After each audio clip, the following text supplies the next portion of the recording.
تخيل معايا الموقف ده. راجل كبير جسمه قوي داخل يعمل تحليل بسيط.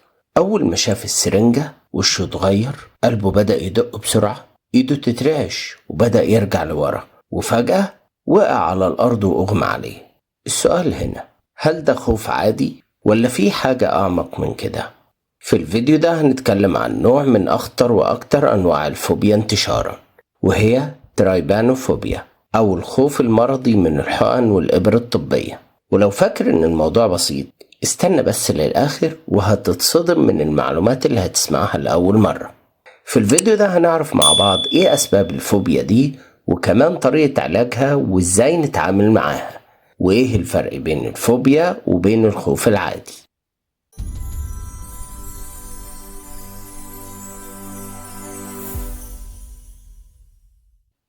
أعزائي المشاهدين في كل مكان، أهلا بكم. معاكم باسم من قناة هيوكا.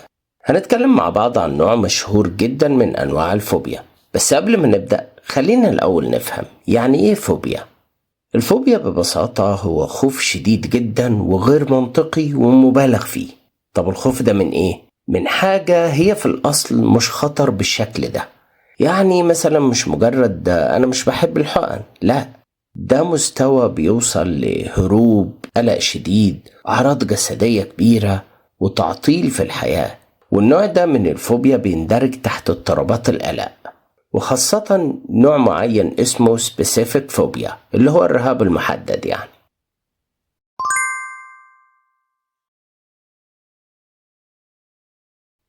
طيب ازاي نفرق بين الفوبيا وبين الخوف العادي؟ خلي بالك من النقطة دي كويس جدا. أي حد ممكن يخاف من الحقنة، ده طبيعي، لكن الفوبيا لها علامات تانية خالص. الخوف ما بيبقاش مجرد لحظة وتعدي، الخوف بيكون مبالغ فيه مقارنة بالموقف نفسه. كمان بنلاقيه بيعمل نوع من أنواع التجنب التام، يعني يرفض يروح لدكتور مثلا، أو يقولك لا مش هاخد علاج، أو لو هيعمل تحليل ممكن يأجل التحاليل علشان عارف إن فيها حقنة. كمان الأعراض بتظهر فورا زي التوتر، ضربات القلب، العرق، أو حاجات كتير تانية. كمان بنلاقي إن الخوف ده بيأثر على حياته، يعني ممكن يأجل العلاج، كمان يهرب من التحاليل. بنلاقي كمان إن الخوف ده مستمر لفترة طويلة، يعني ما هوش موقف عابر وخلاص. فلو الحاجات اللي قلنا عليها دي كلها موجودة، احنا كده مش بنتكلم عن خوف، احنا بنتكلم عن فوبيا حقيقية.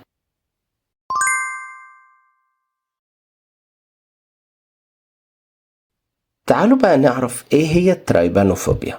الترايبانوفوبيا هي نوع محدد من الفوبيا، والنوع ده مرتبط بكل حاجة تخص الحقن، الإبرة الطبية، الدم، الإجراءات الطبية اللي ممكن تتعمل زي التحاليل وغيره، أو حتى مجرد الدخول للمستشفى واستقبال الطوارئ والريحة اللي بنشمها في المستشفى. الشخص هنا مش بيخاف من الألم بتاع الإبرة، الشخص هنا بيخاف من شكل الإبرة، أو مثلا فكرة إن في حاجة بتدخل جسمه، أو فقدان السيطرة، أو حتى مجرد إنه يتخيل الموقف. كل الحاجات دي بتخوف الشخص.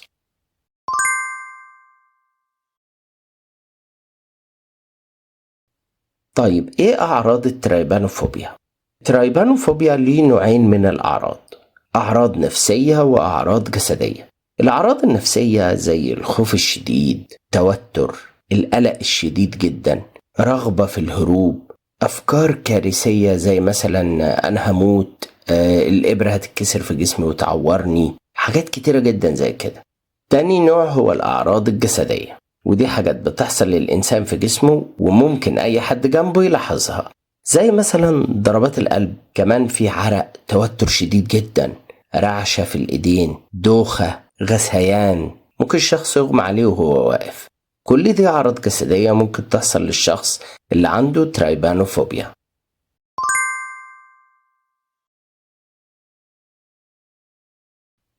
في بعض الناس بيحصل لها استجابة جسدية غريبة جدا، زي ان هو يدخل في حالة اغماء.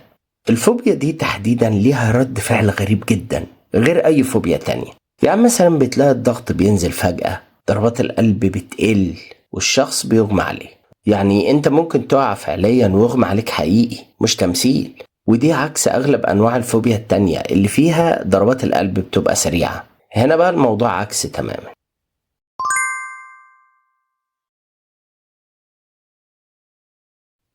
وهنا بقى بنوصل لسؤال مهم جدا، ليه الموضوع ده بيحصل؟ ايه اسباب الفوبيا دي؟ ترايبانوفوبيا ليها اسباب كتير، زي مثلا تجربة مؤلمة في الطفولة، طفل اخد حقنة قبل كده واتوجع، فالمخ بيسجل التجربة على انها خطر، ومن ساعتها لما يجي ياخد حقنة المخ ما بيسجلش الموضوع على انه شوية ألم ويعدوا، لا هنا كده انت في حالة خطر. تاني سبب هو التعلم بالملاحظة. يعني ايه؟ يعني الطفل وهو صغير شاف حد قدامه بيصرخ او خايف ومرعوب لما جه ياخد حقنة، فمن ساعتها الطفل اتعلم ان اي حاجة زي كده لازم اهرب منها ولازم اترعب منها، فبتبص تلاقي رد الفعل رعب كبير. تالت سبب هو الاستعداد البيولوجي.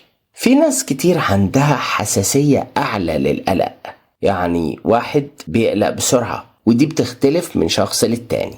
رابع سبب هو فقدان السيطرة. في موضوع الحقن والإبرة الطبية بيجيلك إحساس إن أنت مش متحكم في جسمك، وإن في خطر بيقرب منك وإنت المفروض تسيبه برضاك، وهنا بتحس إن أنت فاقد السيطرة على جسمك. فرد الفعل الطبيعي عند المخ إن أنت لازم تبعد وتجري علشان تتحكم في جسمك، زي مثلا لما تيجي نار تقرب من جسمك فبتبعد بسرعة علشان ما تتلسعش. خامس سبب هو التخويف المباشر. لما الأهل بيخوفوا الطفل ويهددوه بالحقن علشان يسمع الكلام، ودي طبعا مصيبة كبيرة، فمن ساعتها الطفل بيربط موضوع الحقن بالرعب والخوف، والموضوع بيكبر معاه وبيفضل كده. طيب ترايبانوفوبيا دي ايه السن اللي بتظهر فيه؟ غالبا ترايبانوفوبيا أو الخوف من الحقن والإبر الطبية بتبدأ غالبا في الطفولة أو في المراهقة، لكن ممكن تكمل مع الشخص لحد ما يكبر، ده لو ما تعالجتش.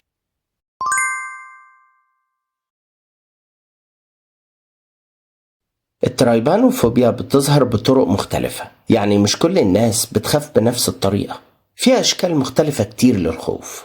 يعني مثلا واحد يخاف من شكل الإبرة نفسها، وفي واحد تاني يخاف من الألم اللي هتعمله الإبرة، وفي واحد تاني بيخاف من فقدان السيطرة أو إنه هيغمى عليه، أو واحد تاني خالص يخاف من منظر الدم. شافت الدم خافت. وفي النهاية كل واحد بيشوف نفسه في حتة مختلفة، والخوف بتاعه بيظهر بشكل مختلف وبسبب مختلف.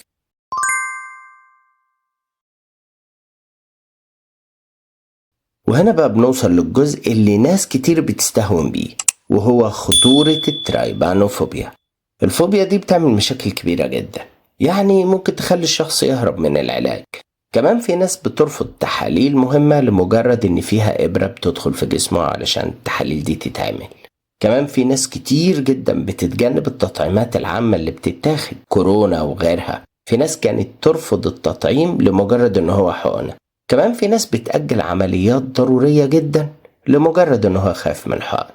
يعني الموضوع ما هوش خوف وخلاص، ده خوف ممكن يأثر على صحتك وعلى حياتك فعليا.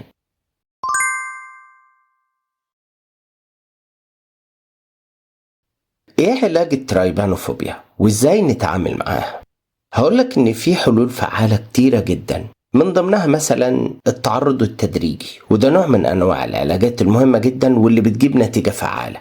يعني لو حد بيخاف من الحقن والإبر الطبية، نحاول نخليه يتعرض للموضوع بشكل تدريجي، يشوف صور، يشوف فيديوهات لناس بتاخد إبر، يقرب من الحقنة ويمسكها بإيده لحد ما المخ واحدة واحدة يتعود على الموضوع ده، ومع مرور الوقت هلأ الموضوع يروح. كمان في طريقة تانية زي تمارين التنفس. تنظيم النفس بيقلل القلق والتوتر بشكل كبير جدا. في اللحظة دي هنا لما تتوتر تبقى خايف، غمض عينيك ونظم نفسك، هتبص تلاقي التوتر قل والخوف هيروح تدريجيا. وكل ما تتمرن على الموضوع ده أكتر هتبص تلاقي الموضوع انتهى وعدى معاك ببساطة جدا وبطلت تخاف. كمان في طريقة تالتة حلوة جدا زي تشتت الانتباه. يعني مثلا تحط سماعات في ودنك وتسمع موسيقى، أو تتكلم مع حد تاني، أو تمسك الموبايل وتبص فيه، تشغل بأي حاجة تشتت انتباهك عن الخوف اللي مخك حطه قدامك. وبعد ما الموقف يعدي مخك هيبدأ يستوعب ان الخوف ده كان اوفر وزيادة شوية. كمان العلاج المهم والحلو جدا هو العلاج المعرفي السلوكي او CBT. كلنا عارفين العلاج المعرفي السلوكي واتكلمنا عنه كتير جدا في فيديوهات قبل كده. وقلنا العلاج المعرفي السلوكي ده هو ان احنا نغير الافكار المغلوطة المرتبطة بالشيء اللي عند الشخص. يعني في حالتنا دي احنا هنغير الافكار الغلط اللي موجودة جوه دماغ الانسان المرتبطة بالخوف. في اللحظة دي هنفهمه ان الافكار اللي عندك دي مش صح، هنتناقش معاه، نبدأ نسأل اسئلة وهو يجاوب. طب بتخاف ليه من الحقن؟ طب ايه اللي هيحصل لما تاخد حقنة؟ وفي اللحظة دي هو اللي يبدأ يجاوب، وساعتها نبدأ نرد على كل المخاوف اللي بيقولها ونصحح المفاهيم الغلط.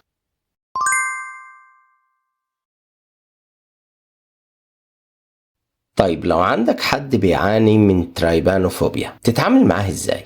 اول حاجة بلاش تتنمر عليه وتتريق عليه، كمان بلاش تقوله انت كبرت على كده، لان الموضوع ده ملهوش علاقة بالسن. لكن حاول تطمنه، اشرح له اللي هيحصل ايه، فهمه وخليه يحس بالامان.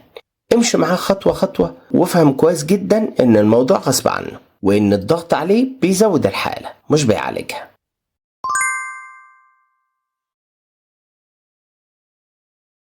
ودلوقتي تعالوا نكسر شوية أفكار ومفاهيم غلط منتشرة معانا. إن الخوف من الحقن دلع، وده مش صح، ده اضطراب قلق حقيقي مش دلع. كمان في بعض الناس بتقول إن ده ضعف شخصية أو جبن. هقولك لأ، ده مش صح، لأن ده استجابة نفسية وجسدية معقدة جدا جوه الواحد وغصب عنه. كمان في مفهوم تاني كلنا عارفينه وبنقول إن هو الشخص هيكبر ويخف لوحده، برضه ده غلط، لأنه ممكن يكمل سنين لو ما تعالجش ويفضل بنفس الحالة بتاعته. ودلوقتي خلينا أسألك سؤال صريح، لما بتشوف حقنة بتحس بإيه؟ هل بتتوتر وبتحس بتوتر بسيط أو خوف شوية؟ ولا الخوف ده بيسيطر عليك ويخليك تهرب؟ لو حسيت إن الكلام ده لمسك ما تتجاهلش الموضوع، واعرف إنك مش لوحدك والحالة دي لها علاج فعال. وياريت تكتب لي في الكومنتات إيه أكتر حاجة بتخاف منها، الحقنة ولا منظر الدم ولا من ريحة المستشفى؟ وما تنساش تعمل لايك وشير للفيديو علشان الفيديو ده ممكن يساعد حد هو فعلا محتاجه.